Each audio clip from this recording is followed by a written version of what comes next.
when you're having to have these conversations with people around AI, it's like, well, I want you to use it. A lot of the resistance comes in and says, well, why would I use it? Mm-hmm. Going to replace me, or I'm not going to have as much work, and therefore you're going to start reducing the staff. I think if you look at the next generation coming through the workplace, they actually don't want to be managed like that. If you look at how we parent our children, it ain't like that. How we were parented, yes, was like that. But we're changing everything now. Welcome to the Leadership Launchpad Project, changing the way the game is played. This podcast helps purpose-driven leaders unlock their highest potential so that they can play their biggest impact game. Welcome to the Leadership Launchpad Project, changing the way the game of life, leadership, and business is being played forever. Oh, I just love saying that off the top. This is our new platform and format here in the brand spanking new year. And we are so fired up today. I got Leanne Wansborough sitting to my side here, riding shotgun, and we're really excited to introduce you to our guest today, right, Leanne? We are super excited for the guest. So here to join us on our first official interview on this new format is the Tracey Allen, one of our favorite veterans here at the LLP. She's been a client of mine for, I don't even know now, probably over 5 years, right? Something like that. COVID. And since the start of COVID, right? Yeah. And she works for Nokia as the head of real estate. So this woman has decades of experience, depth and breadth in her bag of tricks on the Leadership 2.0 front. She has really helped us lead the charge in terms of this Leadership 2.0 mission. And we are so honored to have her thought leadership here in studio today. Tracey. Thank you, Susan. Super excited to be here. Welcome back, girl. So I know exactly where I want to start our flow today. I was reading this quote on Instagram of all places last night, and it really, really spoke to me in terms of some of the call I'm feeling for this interview today. So the quote said, "When we master our energy, we reclaim our power. We stop being pulled by old stories and start writing new ones." Tracey, what do you think of this quote? Yeah, I think it's actually something that, I've been actually learned over the few years that we've worked together, is actually when you actually do master that energy and be able to understand how to manage the reactions and how you feel. Wow, what a game changer, in terms of how you show up and how you empower yourself and how you feel like you have control of the situation and yourself and others, right? So I couldn't agree more. And I think it's part of the journey actually that you and I went through, as you working with me. And it's not always perfect. I don't have it perfect, but I have it pretty much 80% of the time in check, which is, helps me navigate and show up for everybody else in the way that I need to, and then the way that they expect me to as a leader. So yes, absolutely. So even that is a testimony to all the work that you have doubled down on in your leadership development and training. That's the progressionist mindset right there that we see.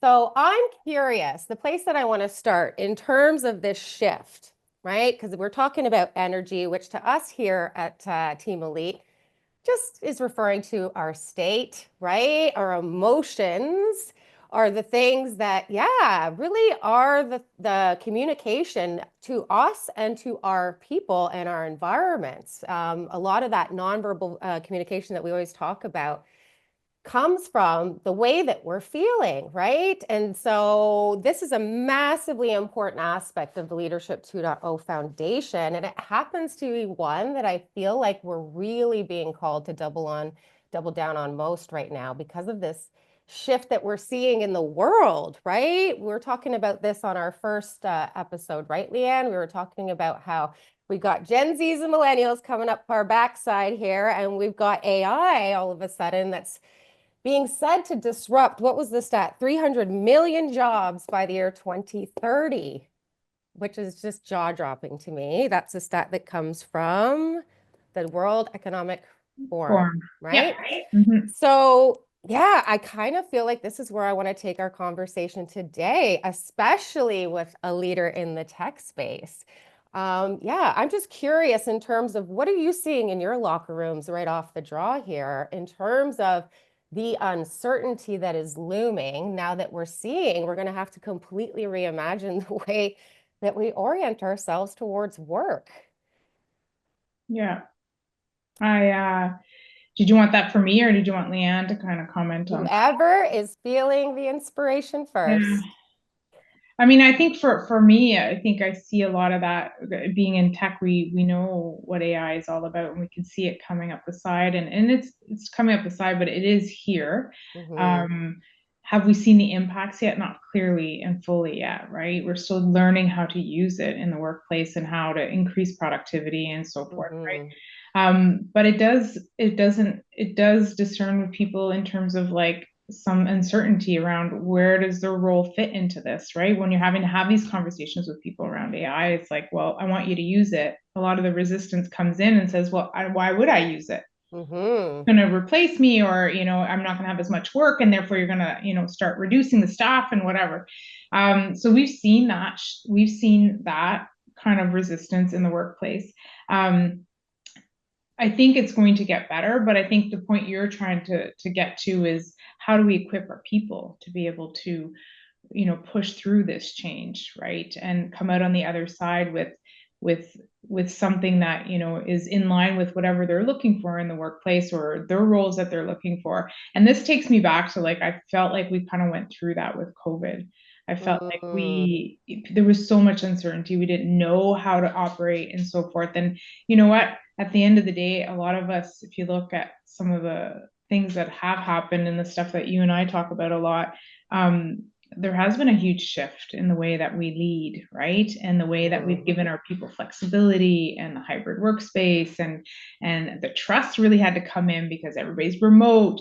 So I feel like for me, that's kind of like, again, another cycle we're going to go through with AI. Hmm. But it's going to be really, really important for leaders to help our people see what the potential could be with the Hmm. impacts of AI. And they're not all negative. I believe that there is a lot of good there.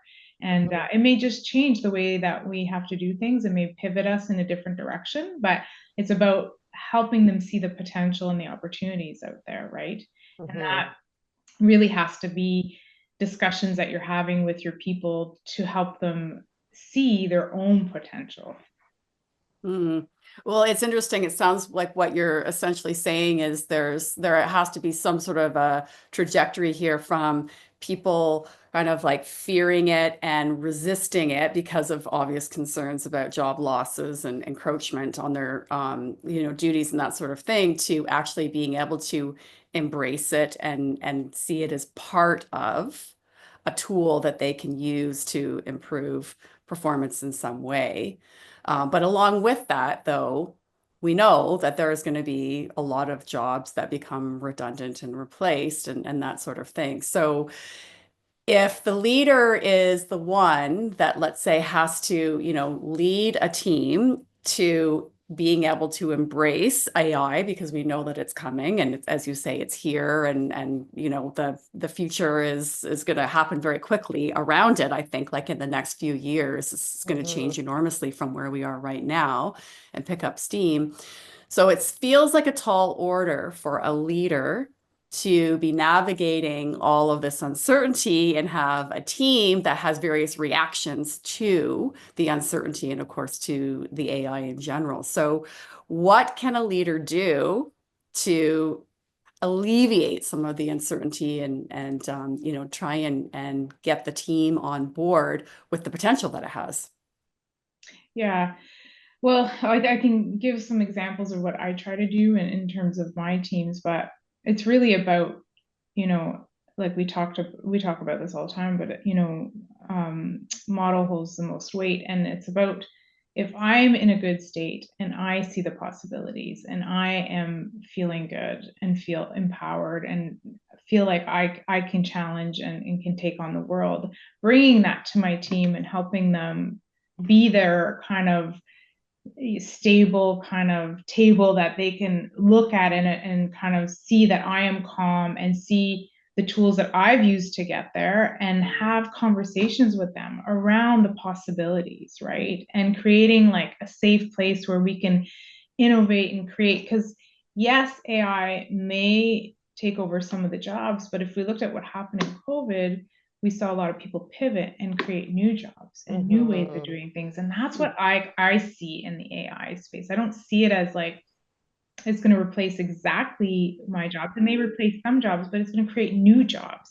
So how do we have those conversations with our people, right? And really kind of creating a safe place to like, and even like bring to them resources. Like, and I'm a big believer in like sharing. Like I have Coffee and Connects where I share podcasts I listen to or books that I read, or have people come and talk about books that they read, and or share some knowledge or something that they're studying that could be interesting for everybody else, right? It's a great way to just connect so people feel like they can trust you and they can really kind of, you know, ask the questions and get them curious so that they walk away and start doing their own kind of investigation and curiosity about what that could look like for them, right? So that's what I think is like being able to be vulnerable with your team and really kind of like putting yourself at their same level, meeting them where they're at, and like saying, listen, I'm a human being too. So are you. Just because I'm the leader doesn't mean I am better or I have all the answers. I'm just there to make sure I remove all the roadblocks to make you successful so that we can deliver the best thing to our company. But that's just the tactical kind of operational thing. Then there's the whole human side of it, which is, bringing the people to feel like they're really part and they're belonging to an organization. And that takes a lot more effort. But again, it's about just being a human being, right? With openness and love and compassion and empathy. And that's where I try to lead from that perspective. And like I will have to make decisions and I will have to make some tough calls, but I will always say that to them that it's coming from a place of love, nothing else but that, right? And empathy and compassion. But it's not to say, it's not because I want to be, difficult or not nice or disrespectful, or I will never do it in that fashion. It's always going to be with, care. But at the end of the day, we are running a business. So there's that balance that we have to find. But, coming back to like, the power piece and the state is like, that is where you can then stand in your power. And it doesn't matter what's happening to you, around you, you can move through it, right? And that's where I believe as a leader, that's where we have to help our people. And I've focused on that a lot over the last few years, working with Susan and your team at Elite to come into our locker rooms and help our people with that, right? And I think we've made lots of headways on that front. And that's the way that we're kind of bringing the ripple effect to help our people through that. You said something that I know our audience did a double take on. You said that you like to frame all of this through this mutual understanding with your people that this is coming from a place of love. And then you talked about getting vulnerable and having empathy. So what would you say to all the leaders that are cringing right now in discomfort because you're using such verbiage in the context of big corp and tech? Yeah, I mean, I think it's like you have to be comfortable as a leader to feel like that. Like for me, it's because it's so who I am at my deepest core, is that it's very easy for me to do that. And I actually don't care what other leaders think of me in that space, right? Because I don't lie. So I come out and I tell people like, oh, I really enjoy working with you. And like, I show love or, I don't know, I guess kind of like affection to my colleagues or people I work with, because it's who I am. So I think you have to be, as a leader, super comfortable with it, but you have to do the work, right? And you have to really kind of think about what kind of leader do you want to be? Because you can, like, if you want to be a 1.0 and you want to be very, command and control. Operational, very kind of, KPI-ish, and, you just want to push people to get stuff done. That's one way that leadership has served for many, many years. But I think if you look at the next generation coming through the workplace, they actually don't want to be managed like that. If you look at how we parent our children, it ain't like that. How we were parented, yes, was like that. But we're changing everything now. So we have to adjust as leaders. So I think that for leaders who are not comfortable with it, you need to think about, what is your legacy want to be, right? What is it you want to leave with your people? Because that will help you make a choice on if you go left or right in terms of how you want to show up for your people. After you've made that decision, then it's just about intention setting and getting that kind of work that you need to get done. And sometimes it may be super easy for some leaders. They just haven't done it, but they can, come out and be vulnerable with their people and care for them. Others, it may be, they may need to do a little bit more work on that, to get comfortable with it. But at the end of the day, it's a choice. If you want to lead your people with love and compassion and get the best out of them, it's a decision that we have to make as leaders, right? And such an important one, though, I feel like. Well, that one point right there. Yeah. Before you go on your roll there, Leanne, I feel like is everything in terms of the method to this madness, right? It's like, it maybe seems so light strokes to be like, expressing care to your people. But that one choice, that one adaptive behavior tees up so much in terms of creating those safe conditions so that you, are hearing from your people about where their anxieties lie in the disruption, right? And also so that then you can actually be somebody that they can trust to lead them through the disruption towards the opportunities for growth, the possibilities being endless, right? And so I just feel like it gets such a bad rap, and this is why we're taking our damn time getting through this revolution in terms of, best practices in the leadership development space, is because we don't understand like the neuroscience behind safety. But that is everything you need to curate the conditions for. If you want to make sure that your people are able to play all out through the disruption so that your people have the resources and the power to think outside the box, disrupt the status quo, right? Like all of that cognitive flexibility isn't even possible unless you unlock the resources in that brain. And you can't unlock the resources in that brain unless you express care for your people. So I just wanted to say that because I just see so much mindset strategy embedded in that response. And I hope our audience is seeing that the method to this madness. Leanne, what were you going to tee up there a second ago? Yeah, well, I love what you're saying, and it's really along the lines of where I was going to go too with Tracey. As I'm listening to her talk and what's really coming through, obviously with her really owning her leadership style, which centers around the care and the empathy, and you're saying it's very much who I am. So this is an authentic leadership style, and I'm curious. Let's say before you've done a lot of the work that you've done in terms of EQ and recognizing state and the ownership you have over your mental emotional state and how to, impact that, did you always feel comfortable showing up in your authenticity? Or do you think that there was moments, let's say in early leadership, where maybe you were trying to do other things? I'm just curious, from your own path, how you got to this point of being so comfortable in your authenticity. Yeah, I mean, that's a great question. I think when I started out in leadership, no, it wasn't super comfortable. I always have been super open and loving to people I work with. Okay, so but depending on who I was being led by, my leadership changed. Because if I was being held accountable on very tough conditions, then I felt the only way I could get that done was by replicating that kind of leadership into my teams to hold people accountable and to get results. I didn't have another resource way to do that.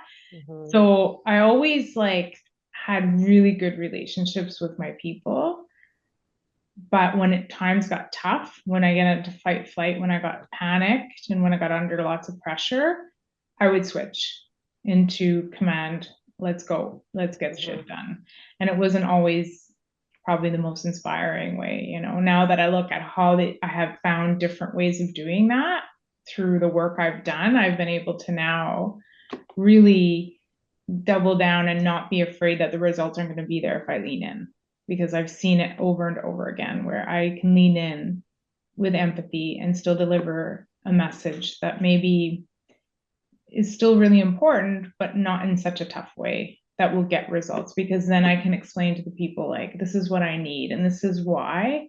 And I want you to know that, you know, I understand this is maybe tough and you're going to have to work longer and quicker, but I'm here to help. And that just changes everything, right? In the message, then, as opposed to get it to me tonight by 4 o'clock on a Friday. See ya. You know, that just doesn't, people just go, you know what? Screw it off. Yeah. And so, but when you do it in that way, you know, I've seen it over and over again where, you know, I'm still able to like build high performing teams, if not even better high performing teams than I did in the past. We were maladaptive high performing teams in the past, and now we're actually authentic and in flow high performing teams when we work in that way. So yeah, but it requires work, right? It's not for free, this stuff, unfortunately. Well, So that's where I tell you, I worked hard on that stuff, you know, and but it pays off. And wow, does it ever pay off for your people? And I think that's the big win for me, to be able to walk away and see the lives I've impacted. And I can tell you, just moving from my last job to this job, and the notes I've gotten from people that I've impacted in my previous role, where I had a team of about 70 people, and wow, like the notes and notes I got of like personal notes about the impacts I've had on their life and how I personally affected them. I mean, there's nothing better than that, right? That makes me like, you know, I walk away proud of that, and I want to do it all over again. So here I am in a new job and I'm going to do this again. So I'm excited. Yay. Oh my gosh. All that hard work definitely pays off and it shows. And so that's where I want to go next with you, Trace. It's just a priority call that you have to make on, you know, I'm going to invest in my people. And it's a budget. It becomes a budget, but it's not a budget issue. It's a priority issue. It is. It's a priority issue because it's a values issue. It's like, what do we stand for? Are we saying we care about our people? Okay, well, our choices, including our revenue choices, need to reflect that. Yeah. But I feel like that's one of the safest ways to make sure that you're, you know, lucky enough to keep your people, keep your talent, and keep them engaged so that they actually can help you play through the disruption.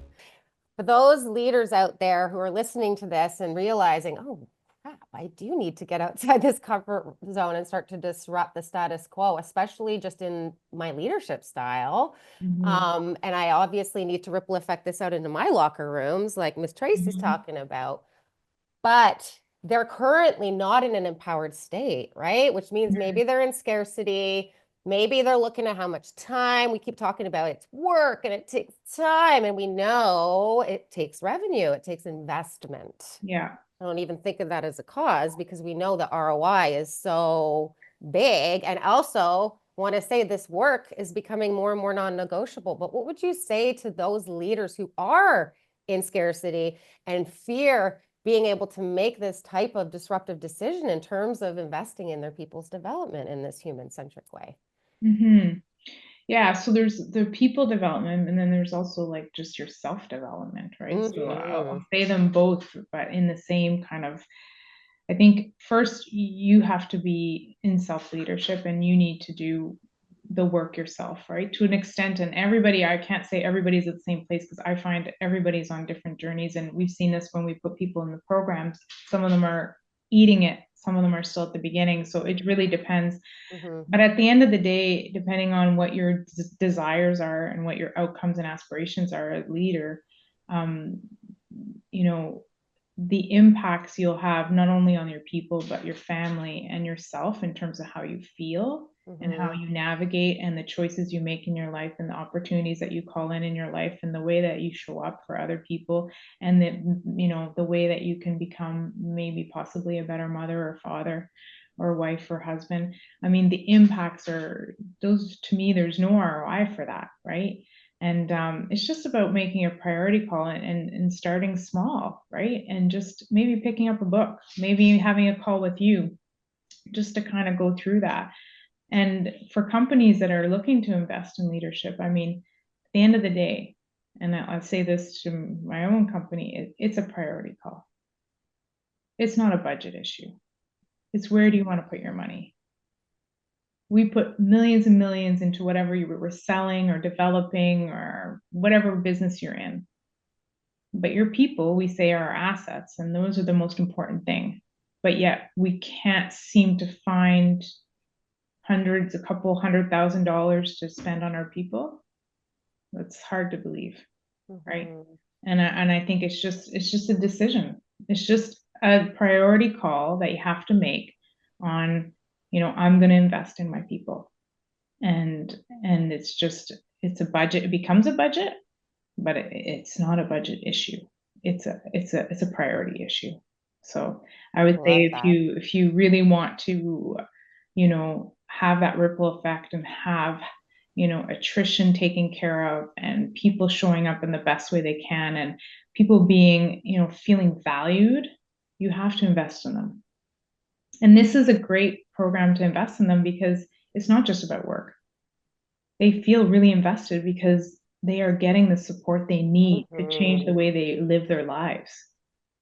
Yeah, that's the coolest part is when we get all that feedback rolling in and you see how grateful all your humans are for having been invested in. And it's a priority issue because it's a values issue. It's like, what do we stand for? Are we saying we care about our people?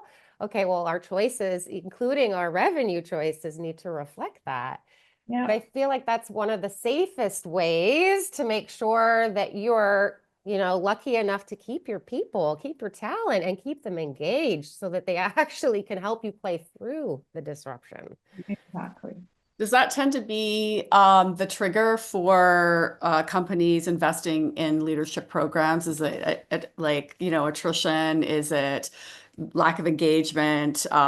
Is it like performance? I mean, you've named a few here. Is there anything else that you didn't say?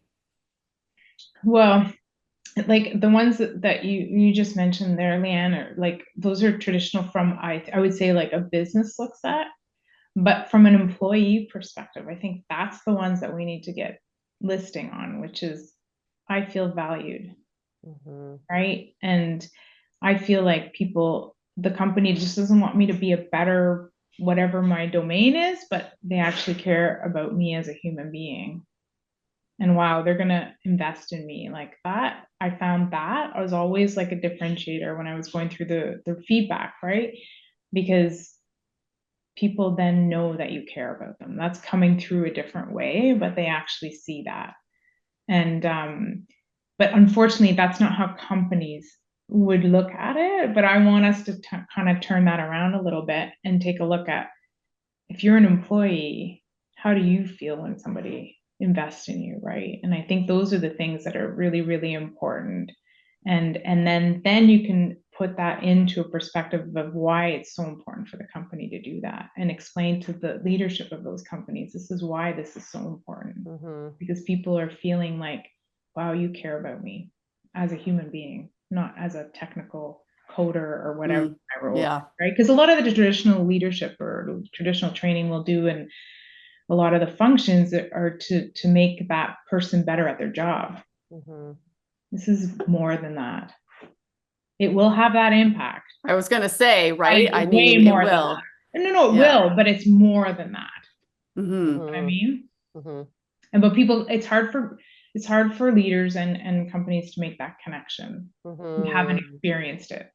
And I think that's the piece that we have to do more work on, We had your friend Ron Haas on the episode right at the end of the year, and he was flipping everything on its side, right? He talks about purpose, people, performance. And he is a seasoned veteran, a very senior leader in the world. And so he has a lot of data points to back that up, right? It's like some might call it common sense or just, neuroscience and research, but yeah, I think this is the method to the madness, is that when you see that like the bigger overarching purpose is for us to care about our people, right? Because that's the kind of legacy I want to have, like Tracey was saying a second ago, then obviously that's where you go with your people, is that you have to show that first, and then you will see all of that show up in terms of the bottom line. And yes, folks, the stats back that up. Tracey, where I want to land this plane today with you before we let you go is tell us, we were talking about in our Dream Team locker room how we were all coming up with an anchor word for this year in terms of some of what we're most excited about that's coming down this 2025 pipeline. And you were just talking about how you have this amazing growth mindset where you see this endless world of opportunities and possibilities. What are you seeing in 2025 that you're most excited about? Or what are you going to be working towards, perhaps, that you are most excited about? Yeah. I think for me, it's there was somebody, one of my team mates yesterday I was talking to, and he mentioned a couple of words, and I'm trying to remember offhand because I said that's our mantra for this year. That's what we're gonna do, and it was passion and mission, and being able to like really get crystal clear on what our mission, and then get excited about it and connect with that so that we can deliver what we need this year. So it's going to be interesting because it's I think the team has had lots of challenges, the new team I have. So they've had lots of change, and so I have a lot of work to do in that space, but that's where I want to take them, because I want us to be a high performing team by the end of this. And I'm excited. I'm excited about getting them going on this, on this train that we're on. I had my first all hands. It was amazing.